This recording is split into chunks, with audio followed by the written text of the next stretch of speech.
Hello? Hello?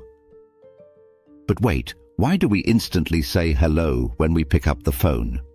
It just comes out naturally. Who decided that whenever the phone rings, we should all say hello? Did the world just magically agree on it one day? Or is there a bigger story behind it?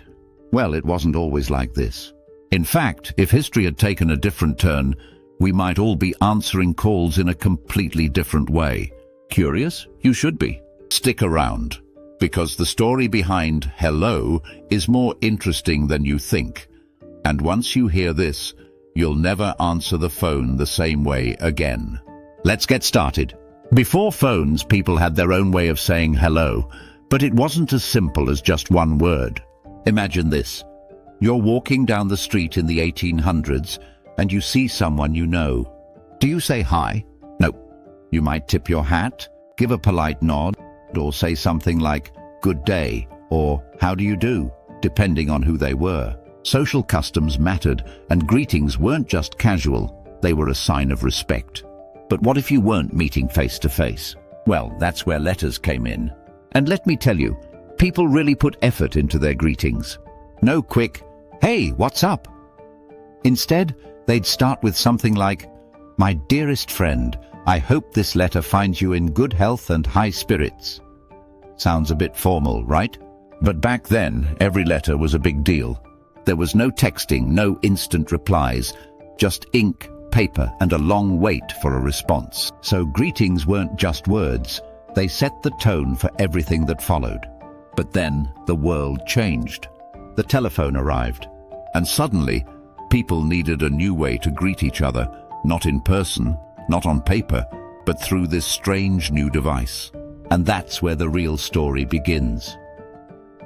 Now, what if I told you we were this close to answering our phones like pirates? Sounds wild, right?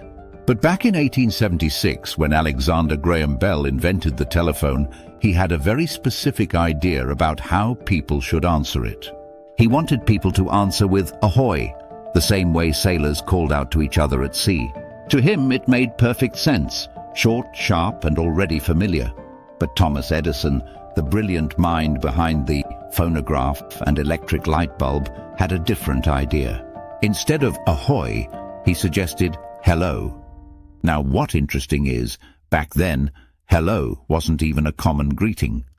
People used it more as an exclamation, like when you're trying to get someone's attention.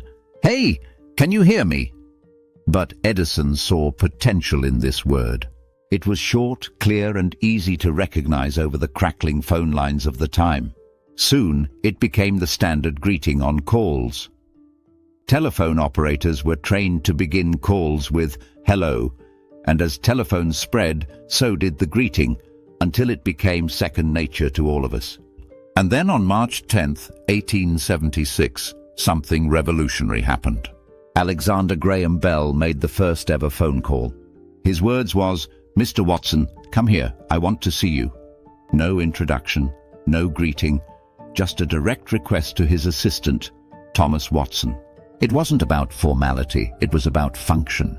This was the beginning of a new era.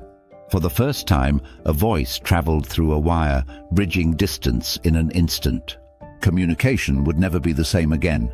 Now the question is, how did hello become the universal greeting?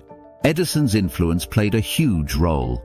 His telephone companies and phonograph industry promoted it widely. But beyond that, it just made sense. The word was crisp, easy to hear over, and simple to say. As telephones became a household staple, hello echoed through movies, radio broadcasts, and everyday conversations until it felt completely natural. Now let's dive into some fun facts about how people around the world answer the phone. Did you know that in France they say allô?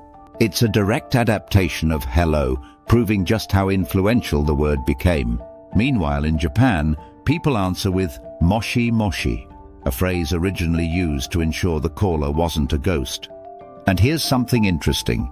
The first ever phone book specifically instructed users to answer calls with hello, cementing its place as the universal greeting we know today. The next time you pick up the phone and say hello, take a second to appreciate the history behind it. It wasn't just a random choice, it was a battle of ideas, and Edison's version won. Now, here's a fun question for you. If you could change the way we answer phone calls today, what would your go-to greeting be? Drop your answer in the comments.